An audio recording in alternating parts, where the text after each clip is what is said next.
And hello guys, and welcome back to my YouTube channel mga kapatid. Welcome back sa One Talk PH. At ito na nga mga kababayan ang pinaka-latest na balita na aking nasagap ngayong araw mga kapatid. At ito ay breaking news.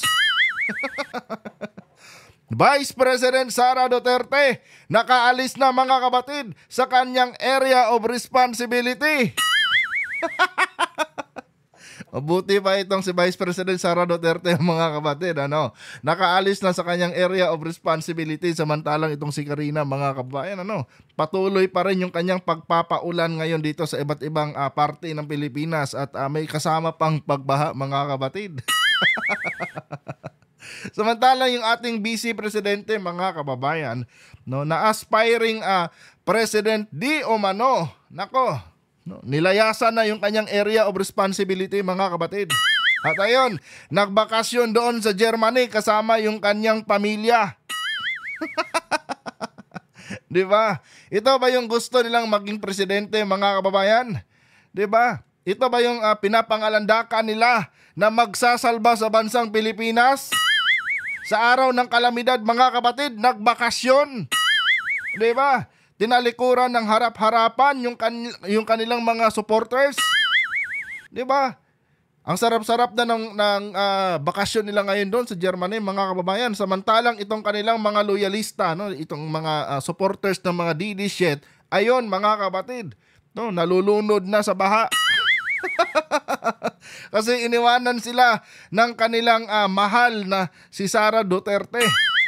Iniwanan yung kaniyang area of responsibility, mga kababayan. Di ba? Ito ba ang example, mga kapatid, ng isang magaling na leader? I mean, real talk lang, mga kababayan. Kalagitnaan ng kalamidad sa bansang Pilipinas, yung Vice Presidente, na di umano, aspiring president sa 2028. Ayun, nagbakasyon, mga kapatid. Harap-harapan talaga. Di ba? July 24 mga kababayan, ayon dito, July 24 lumipad, si Vice President Sara Duterte kasama ang kanyang pamilya mga kapatid papuntang Germany. Di ba? Vice Presidente yan mga kababayan Hindi lang basta-bastang posisyon yan. Pangalawa ka, sa makapangyarihang opisyal dito sa bansang Pilipinas. Tapos ngayon, sa kalagitnaan ng kalamidad mismo, sa kasagsagan ng bagyo, pumunta ka sa Germany para magbakasyon? 'Di ba? Yan ang leader mga kapatid na walang kwenta. 'Di ba? Ang layo-layo niya mga kababayan kay former Vice President Leni Robredo. 'Di ba? Ang layo-layo mga kapatid. Dahil sa kapanahunan ni Leni Robredo mga kababayan, kahit hindi sila magkasundo, sa presidenteng si Duterte, pinapakita pa rin ni Vice President Leni Robredo dati mga kapatid, yung kanyang pake, sa kanyang mga kababayan. Ginagampanan niya mga kapatid, yung kanyang responsibilidad bilang pangalawang pangulo sa bansang Pilipinas. 'Di ba? Kasi nga gusto niyang ipakita sa taong bayan mga kapatid, na deserve niya na mamuno sa bansang Pilipinas. Pinapakita niya mga kababayan na nag-e-effort siya para sa kanyang mga kababayang Pilipino. Pero itong si Vice President Sara Duterte mga kababayan, na binuto ng 32 million Pilipinos, 'di ba? Ayun, sa kalagitnaan ng bagyo mga kapatid, lumipad ng Germany para magbakasyon. 'Di ba? Harap-harapan mga kababayan, napakalaking insulto nito sa mamamayang Pilipino, lalo na doon sa 32 million na mga Pilipinong bumoto sa kanya. Yung ating iba't ibang ahensya ng gobyerno ngayon, busy mga kapatid sa sa pamamahagi ng tulong para dito sa mga nasalanta ng bagyo. Samantalang yung ating pangalawang pangulo, sa bansang Pilipinas, nandoon sa Germany. Iniwan na yung kanyang area of responsibility. Di ba? Ay nako, lahat na lang mga kababayan, Lahat na lang yata, lahat ng katarantaduhan pinagagawa na yata ng ating Vice Presidente sa issue ng West Philippine Sea. 'Di ba? Inaalipusta na yung mga kababayan natin doon. Wala din siyang comment. 'Di ba? Wala siyang binibigay na mga words of encouragement, no, para ganahan yung ating mga sandatahang lakas na depensahan yung ating teritoryo. Sa halip, mga kapatid, anong sabi niya? Hindi siya makikiisa sa pag-demonize di umano sa bansang China. Ngayon, no, imbis na kampihan yung mga tawag nito, yung mga biniktima ni Kibuloy na kanilang kaibigan, no, mas kinampihan nila itong puganting pastor na si Kibuloy. Oh. At ngayon, mga kababayan, panibagong record na naman, no?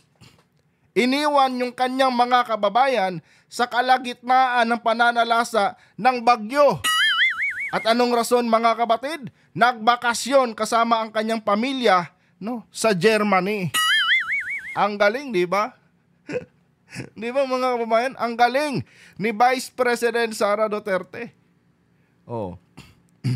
Dito natin makikita ngayon, mga kababayan, no, na incompetent na klaseng opisyal itong si Vice President Sara Duterte. Ito dapat ang ini-impeach, mga kababayan, ano? Ito dapat ang ini-impeach. Kasi nga, mga kapatid, wala na siyang ginagawa ngayon, no? Pinapasahod siya ng ating gobyerno, no? Pinapasahod siya ng sambayan ng Pilipino para magbakasyon lang ngayon sa Germany. Binigyan ng responsibilidad sa DepEd, anong ginawa? 'Di ba? Iniwanan niya na parang tae. 'Di ba? At sa halip na gampanan yung kanyang pagiging vice presidente, mga kababayan, ayon, nagpapamedya, no, ng kung anong-anong mga kabulastugan niya. 'Di ba? Designated survivor. 'Di ba? Ay nako. Ito ba ang klaseng leader, mga kababayan, na dapat iboto sa susunod na eleksyon? Ito ba ang klase ng leader, mga kapatid, no, na gustong pumalit sa pwesto ni President Marcos? Oh, gusto nilang tanggalin si Marcos, mga kababayan, sa kanyang pwesto ngayon, at gusto nilang ipalit itong si Sara Duterte na walang pakialam, mga kapatid, no, sa kanyang mga kababayan. 'Di ba? At ano na naman ang irerebat nila dito?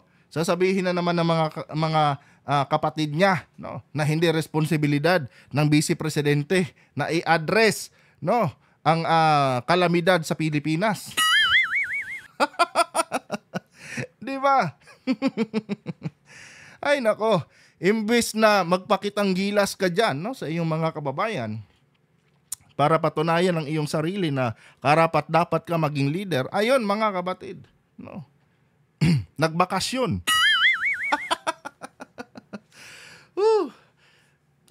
Grand slam na talaga itong si Sara Duterte, mga kababayan, ano?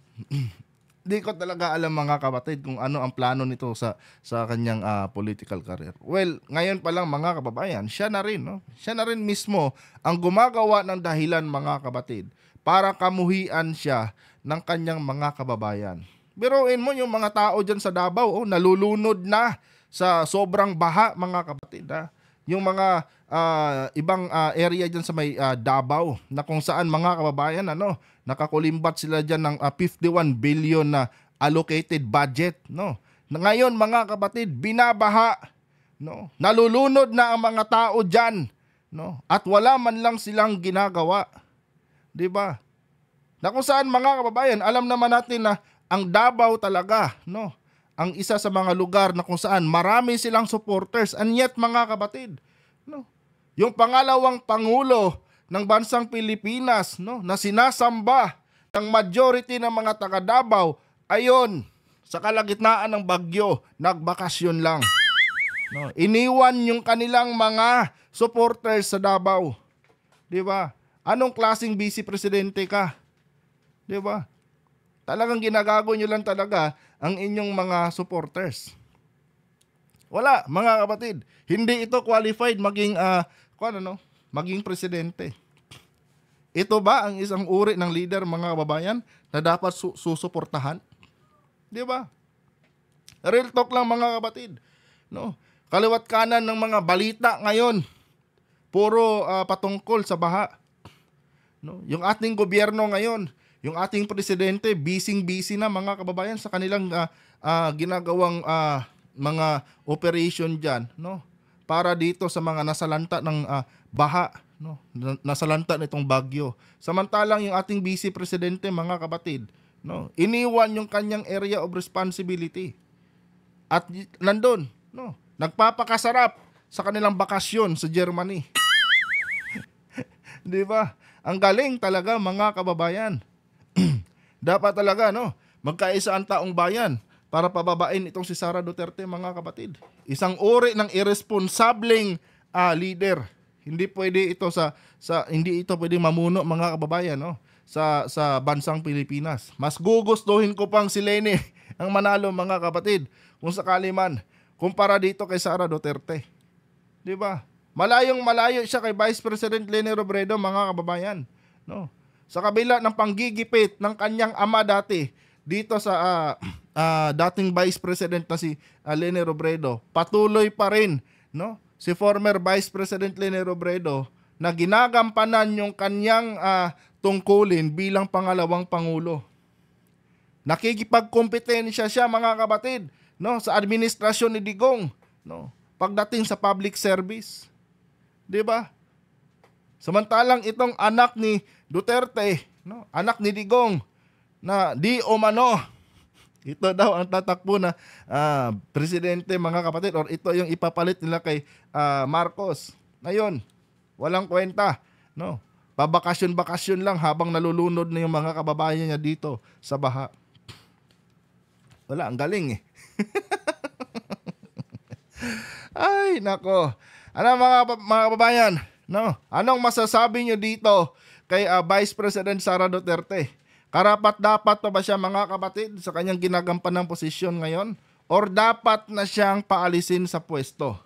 'Di ba? I-comment nyo dyan, mga kababayan, ang inyong mga opinion. Hanggang dito na lang itong video na to, mga kapatid, no? At huwag kalimutang mag-subscribe at paki-like ang ating video para i-share pa ni YouTube sa iba pang hindi pa nakakapanood. Hanggang dito na lang. Adios.